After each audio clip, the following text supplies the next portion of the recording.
ऐसा तुम्हें अच्छा भी लग रहा है या फिर मजबूरी में मेरे साथ आई हो? मैं तुमसे इसीलिए पूछ रहा हूँ क्योंकि जब से तुम यहाँ आई हो बहुत ही ज़्यादा मायूस हूँ। वैसे तुम बहुत ज़्यादा बोलती हो, बात बात तुम मुझे समझाती हो, सलाह देती हो, गलतियों के बारे में बताती हो, कमियों के बारे में बताती हो। लेकिन तुम्हें आए हुए यहाँ पे 4 दिन हो चुके हैं, तुमने ज़्यादा बात भी नहीं की।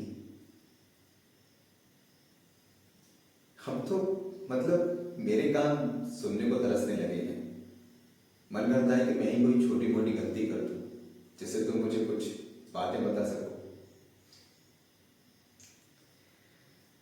क्या हुआ?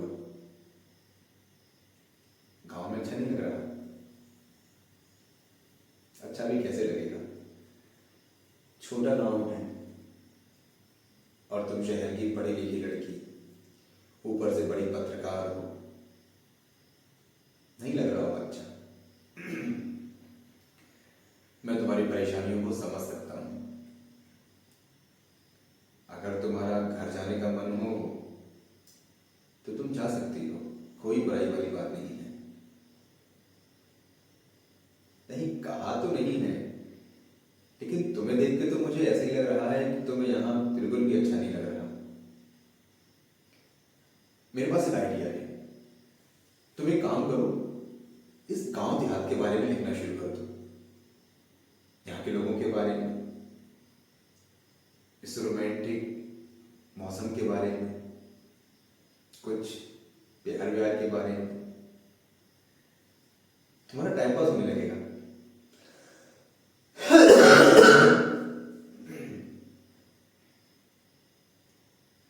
क्या हुआ?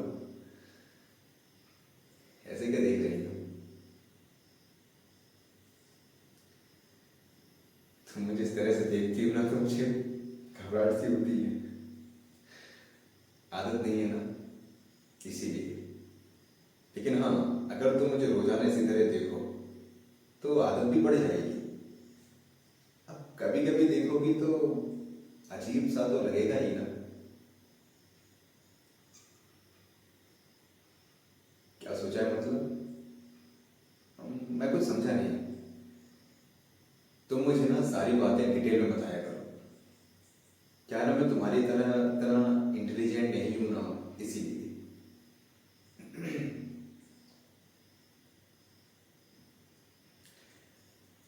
मेरा प्रमोशन हो गया है, इस बात की खुशी तो मुझे भी बहुत ज्यादा है। शादी भी हो ही जाएगी, ज्यादा भटकना नहीं पड़ेगा। क्योंकि पहले तो ये था, मैं छोटा पुलिस वाला था, तो लोग यही सोचते होंगे कितना कमाता होगा, पता नहीं लड़की को खुश रख पाएगा कि नहीं रख पाएगा। अब तो मैं बड़ा ऑफिसर बन गया हूँ, तनख्वाह भी अच्छी पाता हूँ, तो ज्यादातर लोग तो यही सोचेंगे, हाँ ठीक ठाक लड़का कमा लेता है, लड़की को खुशी रहेगा, तो शादी भी हो ही जाएगी। और रही बात लड़की के बारे में, तो मुझे ऐसी लड़की चाहिए जो देखने में मेरी टाइप की हो, जो मुझे समझ सके, जो मुझे समझा सके, मेरी गलतियों के बारे में बता सके और मुझे खुश रख सके। फिर चाहे मैं कितनी दुख में क्यों ना हूं, लेकिन उसे देखने के बाद मैं अपने सारे दुख एकदम भूल जाऊं। और पता है, मुझे वैसी लड़की तो बिल्कुल पसंद नहीं है जो बहुत ज्यादा बोलती है, बहुत ज्यादा बातें करती है, जो अपनी अपनी चलाती है, भाव आती है, इतराती है। ऐसी लड़की के बारे में सोचता हूं ना तो मुझे तो एकदम चक्कर ही आ जाता है। लेकिन हाँ, अगर मैं अब से ही लड़की देखना शुरू कर दूंगा तो मिल ही जाएगी, उम्मीद है पक्का मिलेगी। तुम तो अपने बारे में बताओ, तुम शादी कब करोगी?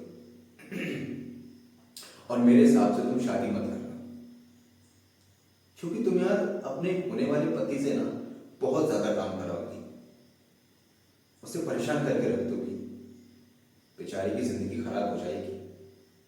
इसीलिए मेरी सलाह तो यही है तुम्हें, तुम शादी करना ही मत, किसी की जिंदगी खराब मत करना।